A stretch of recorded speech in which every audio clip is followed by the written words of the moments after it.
Bismillah, alhamdulillah, wassalatu wassalamu ala rasulillah wa alihi wa sahbihi wa man tabi'ahu bi ihsanin ila yaumiddin.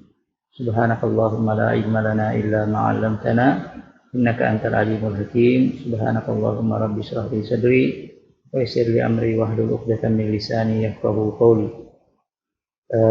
Ikhwah dan akhwat yang sama dirahmati Allah Subhanahu wa taala. Alhamdulillah pada hari ini kita akan mulai pembelajaran perdana kita, pelajaran hadis Rasulullah Shallallahu Alaihi Wasallam, menyambung apa yang telah disampaikan atau apa yang telah dipelajari pada semester yang sebelumnya, pada kelas yang sebelumnya. Ya. Nah, pada hari ini kita akan mulai pembahasan kita. Ya, pada hari ini kita akan mulai pembahasan kita dari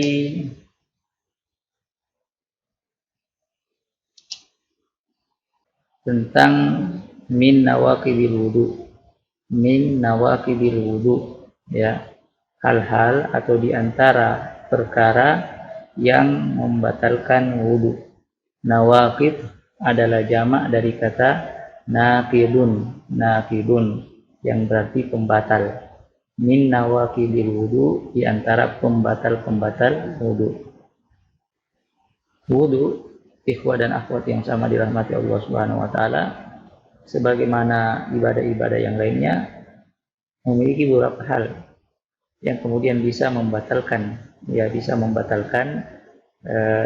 ibadah tersebut, bisa membatalkan wudu yang kita lakukan. Seperti halnya sholat, ada hal-hal yang bisa membatalkan sholat. Puasa, ada hal-hal yang bisa membatalkan puasa. Demikianlah juga wudu, ada hal-hal yang bisa membatalkan wudu. Nah, tentu kita juga harus pahami bahwa kita membahas min nawaqibil wudu ini adalah sebagai kelanjutan, ya, sebagai kelanjutan dari apa yang telah kita pelajari pada semester-semester yang lalu, pada kelas yang lalu, ya. Dan secara umum kita mempelajari ini karena pada akhirnya kita akan sampai pada pembahasan tentang sholat, dan satu di antara syarat sahnya sholat adalah al-wudu. Karena itu maka kita mempelajari hal-hal yang terkait dengan wudu, di antaranya adalah apa yang saat ini tengah kita bahas, min nawaqibil wudu, di antara hal-hal yang bisa membatalkan wudu.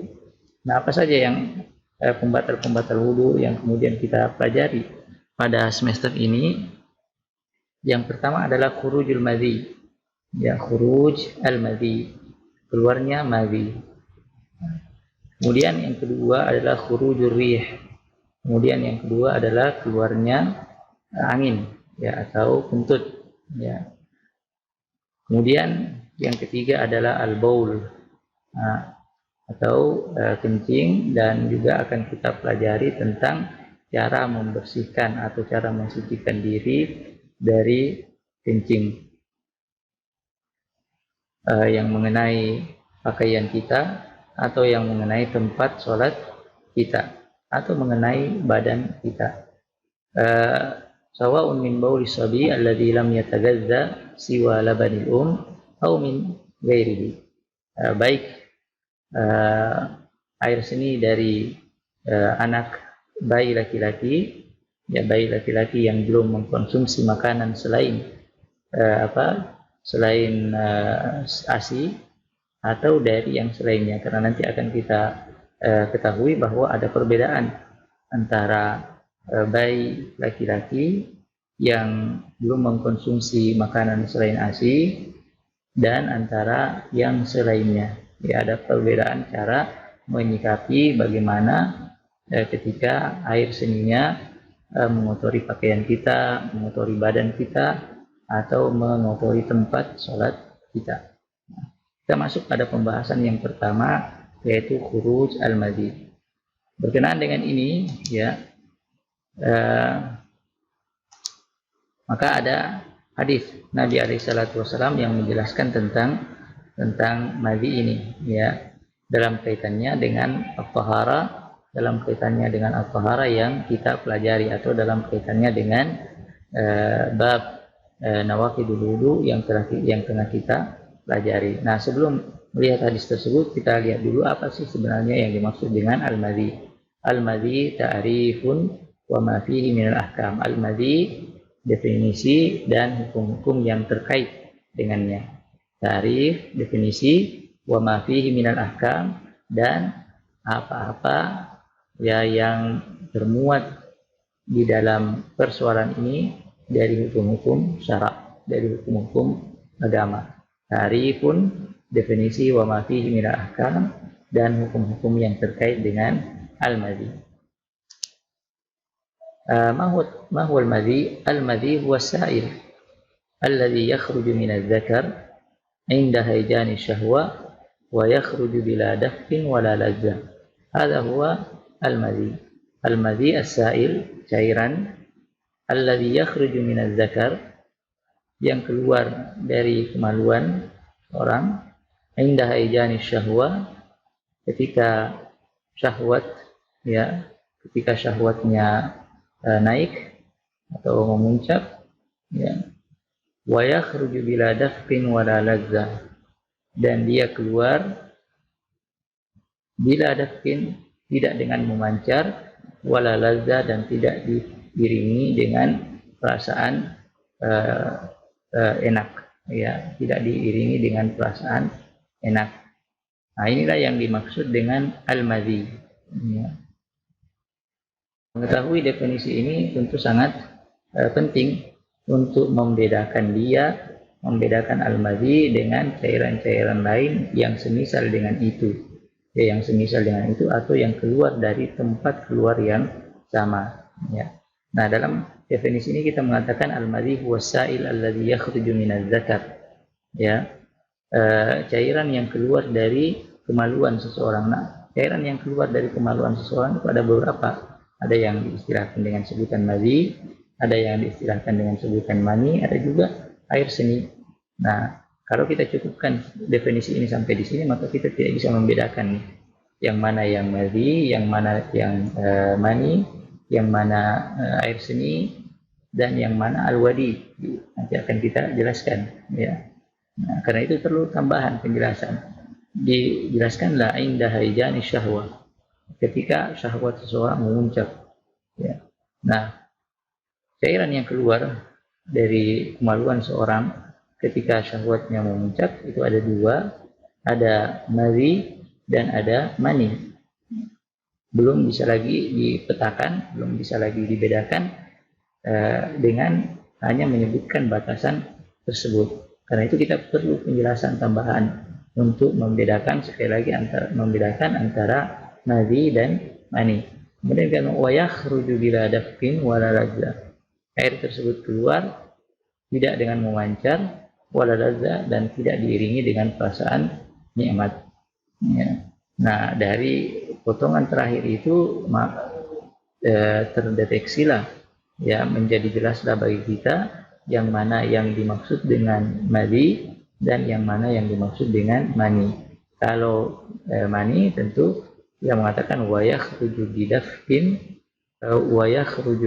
waladzah, ya, dia keluar dengan memancar dan diiringi dengan perasaan nikmat, berbeda dengan al-madhi, ya, meskipun sumbernya keluarnya didorong oleh perasaan syahwat, adanya perasaan syahwat, tetapi cara keluarnya itu berbeda, ya, jadi al-madhi dan al-mani. Nah, yang kita bahas dalam pelajaran hari ini adalah al-madhi, ya, al-madhi. Nah, al-madhi ini adalah merupakan satu di antara pembatal-pembatal wudu. Dan ingat, berbeda antara madhi dan mani berdasarkan definisi yang tadi telah kita sebutkan. Nah, terkait dengan al-madhi, ini ada sebuah hadis yang wajib untuk kita hafal.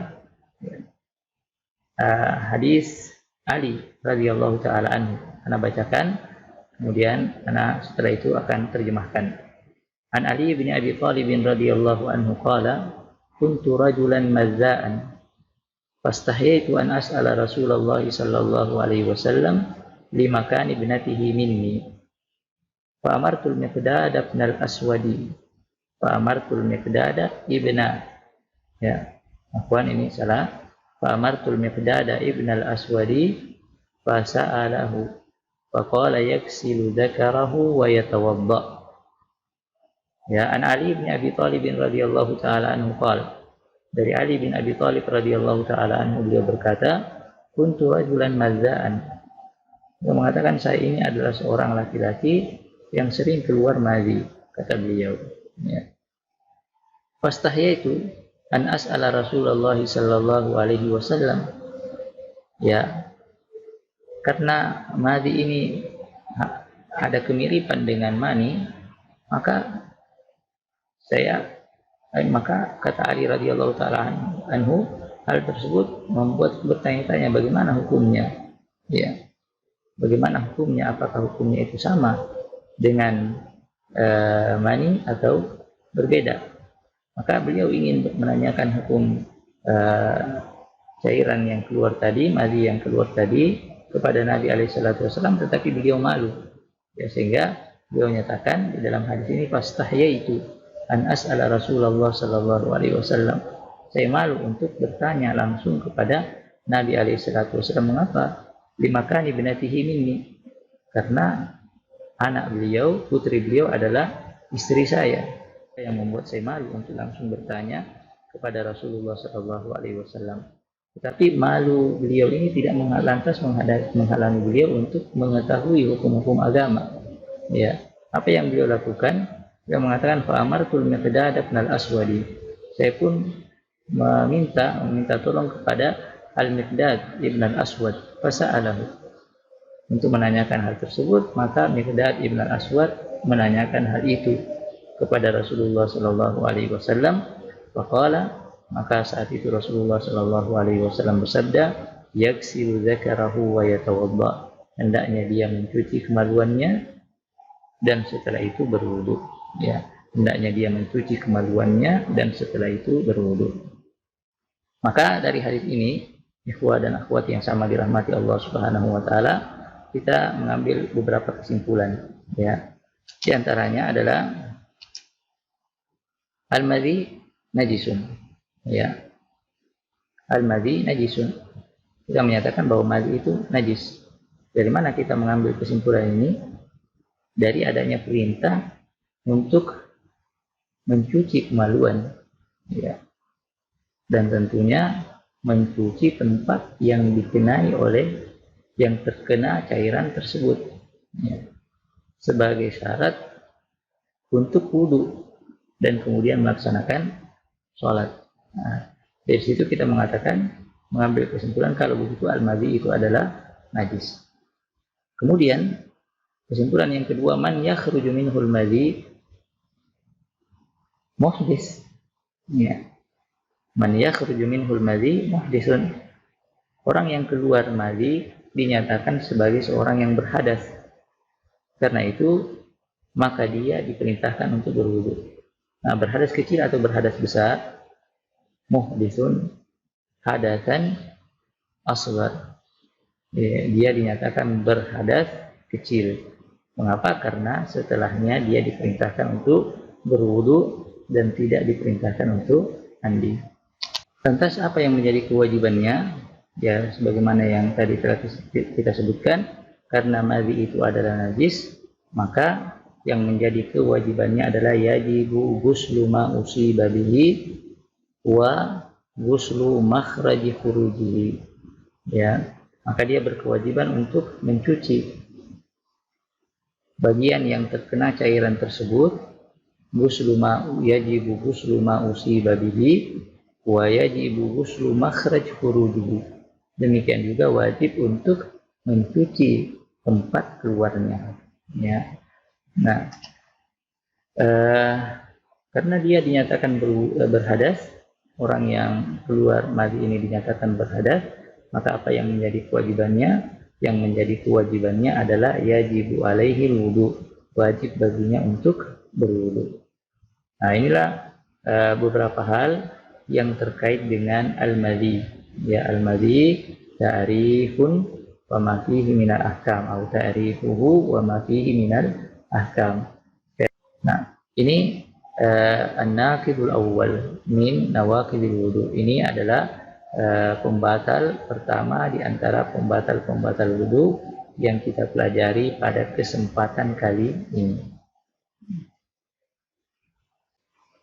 Nah, sekarang kita masuk pada poin yang kedua. Sekarang kita masuk pada poin yang kedua, yaitu khurujur rih, keluarnya kentut.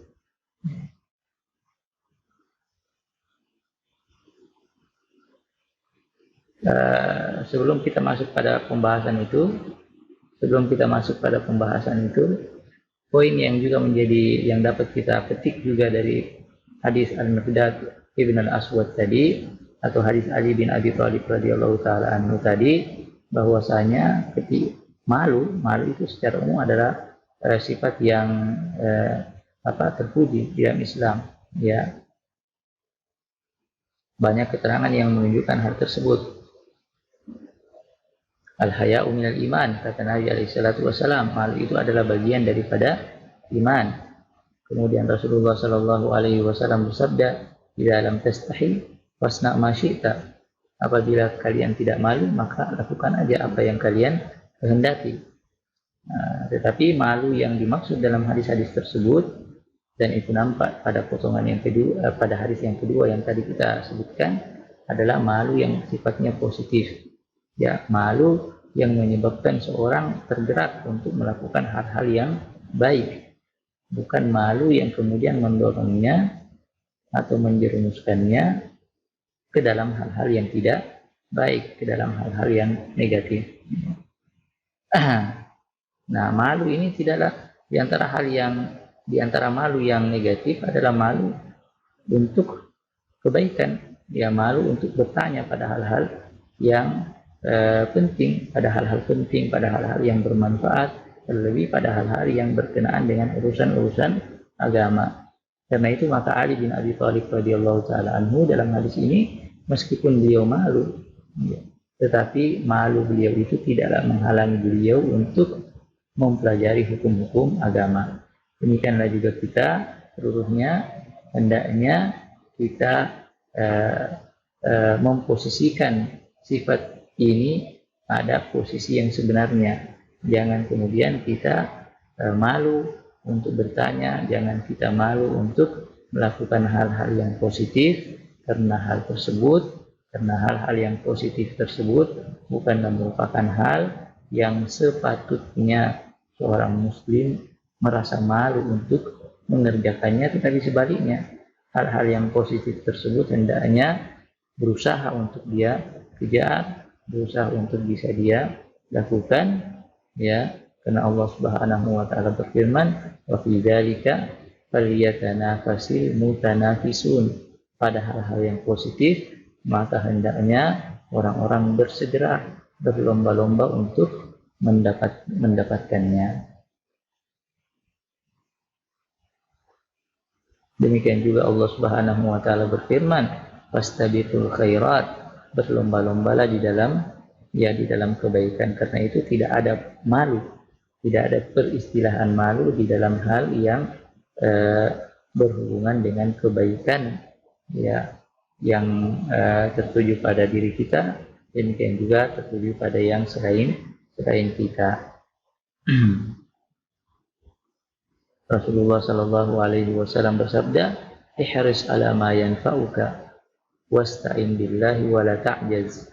Ya, Rasulullah Shallallahu Alaihi Wasallam bersabda, ihris ala ma yanfa'uka, bersungguh-sungguhlah untuk meraih hal yang bermanfaat bagi dirimu. Jangan malu-malu, jangan ragu-ragu, bersungguh-sungguh untuk meraih kemanfaatan bagi diri. Wasta'in billah, dan meminta tolonglah kepada Allah Subhanahu wa taala. Wala ta'jaz, dan jangan sekalipun menjadi lemah, ya, untuk meraih kebaikan. Nah, baik. Sekarang kita masuk pada poin yang kedua, yaitu khurujur rih.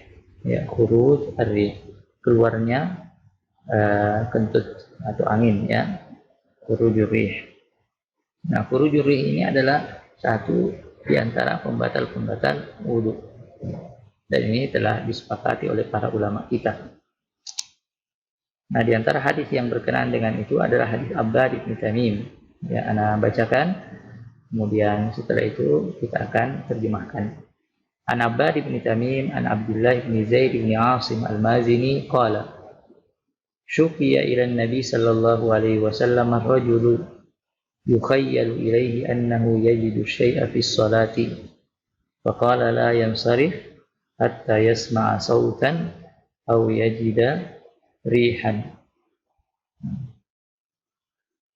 An Abbad bin Tamim, dari Abbad bin Tamim, an Abdullah bin Zaid ibni Asim al-Mazini, dari Abdullah bin Zaid bin Asim al-Mazini qala, dia berkata, syukiya ila Nabi sallallahu alaihi wasallam ar-rajul, diadukan ya kepada Nabi alaihi salatu wasallam ar-rajul, seorang laki-laki. Mengapa laki-laki ini diajukan kepada Nabi alaihi salatu wasallam? Yukhayyalu ilaihi annahu yajidu syai'a fi shalah. Laki-laki ini sering sekali dibayangi ketika sholat bahwa keluar sesuatu dari dirinya ketika sholat. Artinya dia kentut ketika sholat. Dia dibayang-bayangi oleh perasaan itu. Ya. Faqala, maka ketika itu Nabi SAW bersabda, la yang sarif hatta yasma'a sautan aw yajida rihan. Ya, la yang sarif. Jangan dia batalkan sholatnya, jangan dia beranjak untuk membatalkan sholatnya.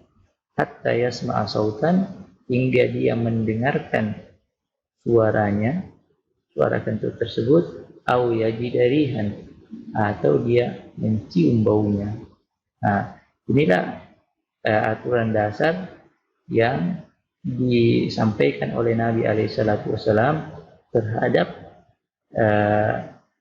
beliau, ya, yang mengadukan keadaan laki-laki tersebut kepada Nabi SAW, dan keadaan ini berlaku bagi seluruh orang yang kemudian ditimpa oleh keraguan-raguan ya ketika dia melaksanakan sholat, ya apakah sholatnya itu batal atau tidak setelah sebelumnya dia yakin bahwasanya sholat yang dilakukannya itu adalah sholat yang sah. Ya, syukiya ila Nabi alaihi salatu wasallam ar-rajul, ya diadukan kepada Nabi alaihi salatu wasallam seorang laki-laki, yukhayyalu ilaihi annahu yajidu syai'a fi shalah. Dia dibayangi oleh perasaan bahwa ketika sholat dia kentut, ya keluar sesuatu darinya. Dia melaksanakan sholat tentu dengan satu keyakinan bahwa dia telah suci. Kemudian ketika dia sholat, dia menjadi ragu apakah sholatnya ini masih sah atau keluar kentut yang membatalkan ya sholatnya tadi.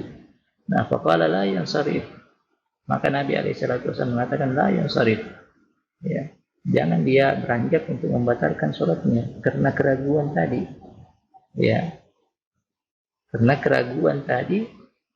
Tidak boleh membatalkan sesuatu yang yakin. Yang boleh membatalkan sesuatu yang yakin itu adalah keyakinan yang sama. Karena itu Nabi SAW setelah itu mengatakan hatta yasma'a sautan aw yajida rihan, sampai orang tersebut mendengarkan suara, artinya dia telah yakin, aw yajida rihan, atau dia mencium bau, ya maka ketika itu baru ia diperbolehkan untuk membatalkan sholatnya.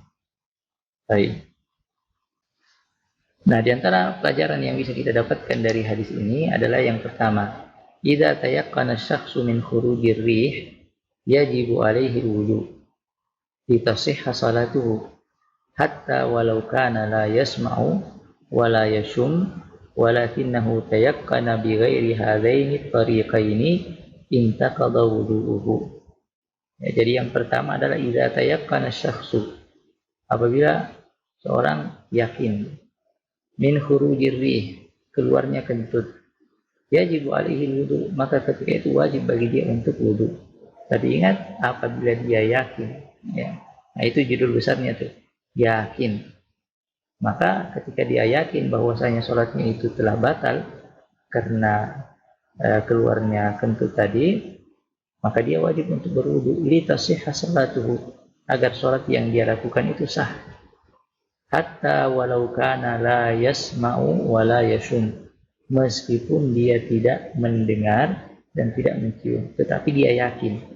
Ya, jadi apa yang dinyatakan dalam hadis Abbad bin Tamim ini, hatta yasma'a sautan aw yajida rihan, hingga dia mendengar suara atau mencium bau, itu adalah merupakan simbol, ya, bahwasanya orang itu yakin, ya, yakin bahwa telah batal sholatnya dengan keluarnya kentut, ya. Meskipun dia tidak mendengar atau tidak mencium, tapi dia merasakan, ya, dan dia yakin itu, maka dinyatakan sholatnya batal, ya, wudunya batal, sholatnya batal, dan wajib kemudian dia berwudu kembali, kemudian melaksanakan atau mengulangi sholatnya. Idza tayaqqana syakhsu min khurujir rih yajibu alaihi wudu. Apabila seorang merasa yakin keluarnya kentut, yajibu alaihi wudu, maka wajib baginya untuk berwudu litasihha salatuhu, agar salatnya menjadi sah. Hatta walau kana la yasma'u wa la yashum walakinahu tayaqqan, meskipun dia tidak mendengar dan tidak mencium, tapi dia yakin. Walakinahu tayaqqana bi ghairi hadaini at-tariqaini, meskipun dia yakin dengan selain dua cara yang telah disebutkan, intaqadha wudu'uhu, maka dinyatakan bahwa wudunya batal. Nah, ini pelajaran pertama yang bisa kita dapatkan dari hadis ini. Pelajaran yang kedua, yu'khadhu minhu kadzalika hurmatu ibtali shalah bila sababin syar'i. Ya, dari hadis ini juga kita mengetahui bahwa yu'khadhu minhu kadzalika, diambil dari hadis ini juga hurmatu ibtali shalah, diharamkannya membatalkan salat bila sababin syar'i, tanpa sebab yang syar'i, tanpa sebab yang dibolehkan. Ya, karena itu Abdullah bin Zaid bin Asim ketika menanyakan perihal laki-laki tersebut, ya, maka Nabi SAW melarang, melarang laki-laki itu untuk membatalkan sholatnya, dan larangan hukum asalnya adalah haram, ya, kecuali ada sebab syar'i, misalnya yang tadi telah kita sebutkan, ketika wudunya telah dinyatakan sah batal, maka ketika itu dia wajib untuk membatalkan sholatnya. Yu'khadhu minhu kadzalika hurmatu ibtali sholati bila sababin syar'i. Jadi diambil dari hadis ini juga haramnya membatalkan sholat, ya, tanpa sebab yang syar'i, tanpa sebab yang dibolehkan. Dari hadis ini juga kita para ulama kita membuat sebuah kaidah al-fiqhiyah min al-qawaid al-fiqhiyah, al-aslu baqa'u ma kana ala ma kan, ya. Al-aslu baqa'u ma kana ala ma kan, artinya itu hukum asal dari sesuatu sesuai dengan asalnya, ya. Al-aslu baqa'u ma kana ala ma kan, hukum asal sesuatu adalah tetapnya ia sebagaimana asalnya, artinya dalam kasus hadis yang tengah dalam pembicaraan kita ini adalah ketika orang tersebut melaksanakan sholat dengan keyakinan bahwa dia telah suci. Nah, itu kan asal, ya, itu kan asal, ya. Nah, di pertengahan sholatnya dia ragu, ya, akan status sholatnya ini, karena dia ragu apakah dia berhadas atau tidak pada saat itu. Maka kita mengatakan hukumnya baqa'u ma kana ala ma kan, tetapnya hukum asal sebagaimana asalnya, ya, hukum asalnya dia telah suci. Karena itu maka hukum asal ini akan tetap dan tidak akan berubah sampai ada keyakinan lain yang bisa membatalkannya. Nah, inilah yang dimaksud dengan al-aslu baqa'u ma kana ala ma kan. Dan ini adalah merupakan satu di antara kaidah fikih, ya, kaidah fikih yang disimpulkan oleh ulama kita berdasarkan dalil-dalil yang ada. Di antara dalilnya adalah hadis yang tadi telah kita sebutkan, ya. Ya, al-aslu baqa'u makana ala makan. Asal, hukum asal dari sesuatu akan tetap sebagaimana asalnya. Ya, sampai ada sampai ada ketetapan lain, keyakinan lain yang membatalkannya, dan dia tidak boleh batal dengan sesuatu yang sifatnya ragu. Famada mal insanu mutayaqqinan lil tahara thumma syakka fil hadathi fal aslu baqa'u taharatihi. Nah, ini penjelasannya ya. Wabil aks, faman tayaqqana al hadath wa syakka fil taharati fal aslu baqa'ul hadath. Wa min hadha athiyab wal amkina fal aslu fiha tahara illa bi yaqini najasatiha. Famada mal insanu mutayaqqinan lit tahara, maka selama orang tersebut atau seseorang yakin akan status dirinya berada dalam keadaan suci, thumma syakka fil hadath, kemudian setelah itu dia ragu apakah dia berhadas atau tidak, fal aslu baqa'u taharatihi, maka hukum asalnya bahwa dia tetap berada dalam keadaan suci. Hukum asal tentang statusnya, dia tetap dinyatakan dalam keadaan suci. Wabil aks, demikianlah juga sebaliknya. Faman tayaqqana al hadath, barang siapa yang yakin bahwasanya dia berhadas, dia yakin bahwasanya dia berhadas. Ya. Misalnya dia buang air, ya, kemudian dia mengatakan sebentar, ya, saya akan berwudu. Kemudian dia melaksanakan sholat, di pertengahan sholat dia ingat bahwasanya dia tadi buang air, tetapi dia lupa apakah dia telah wudu atau tidak. Ya. Dia lupa apakah dia telah wudu atau tidak. Maka ketika itu wajib bagi dia membatalkan sholatnya dan kemudian berwudu dan mengulangi sholatnya. Faman tayaqqana al-hadath, barang siapa yang yakin bahwasanya dia berhadas, wa syakka fi tahara, dan dia ragu apakah dia telah bersuci atau tidak, fal aslu baqa'ul hadath, maka hukum asalnya bahwa dia tetap dinyatakan berhadas, tetapnya ia dalam keadaan berhadas tadi.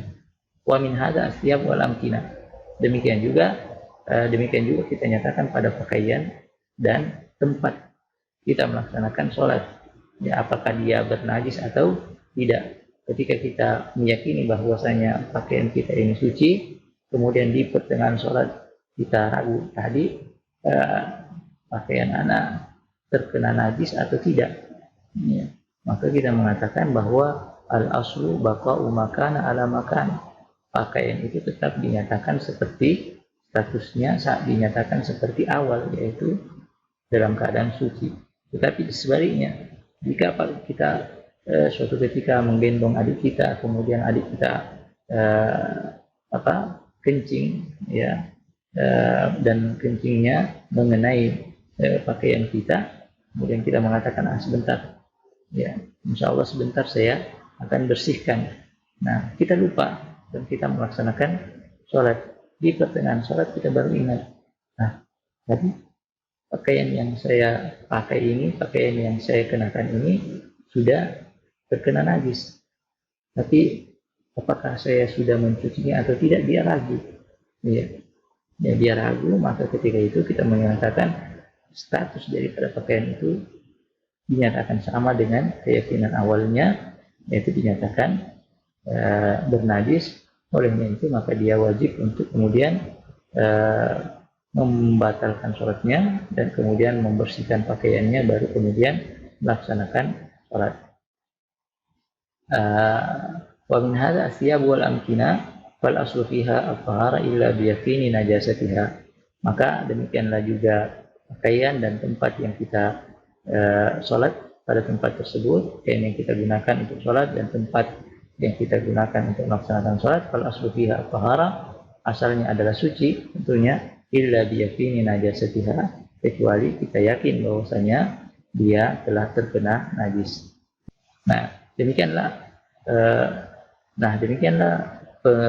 penjelasan dari kaidah ini, al aslu baqa'u makana ala makan, atau dalam ibarat dalam penjelasan yang lebih ringkas, yang menyatakan aslu hukmi syai'in yabqa ala halihi al-awwal wa la yataghayyar illa bidalilin sahih. Kita menyatakan aslu hukmi syai'in yabqa ala halihi al-awwal. Asal hukum sesuatu, asal status hukum sesuatu tetap sebagaimana keadaannya di awal, wala yataghayyar, dan tidak berubah illa bidalilin sahih, kecuali adanya dalil yang benar. Ya. Nah, kaidah al-aslu baqa'u ma kana ala makan ini oleh ulama kita biasa juga diistilahkan dengan sebutan yang lain, dengan ibarat yang lain, yaitu al-yaqinu la yazulu bisyak. Ya, ini ya, al-yaqinu la yazulu bisyak. Keyakinan itu tidaklah ditumbangkan, tidaklah kemudian boleh dibatalkan hanya berdasarkan keraguan semata. Al-yaqinu la yazulu bisyak. Keyakinan itu tidaklah kemudian boleh dibatalkan ya hanya dengan berpedoman pada keraguan. Nah, inilah beberapa hal yang berkenaan dengan an-naqidus tsani wa huwa khuruj ar-rih. Inilah beberapa hal yang berkenaan dengan pembatal yang kedua, yaitu khurujur rih, ya, keluarnya kentut. Dan dengan ini kita berarti telah mempelajari dua hal, ya, dua di antara pembatal wudu, ya, yaitu yang pertama khurujul madhi, ya, kemudian yang kedua adalah khuruju ar-rih.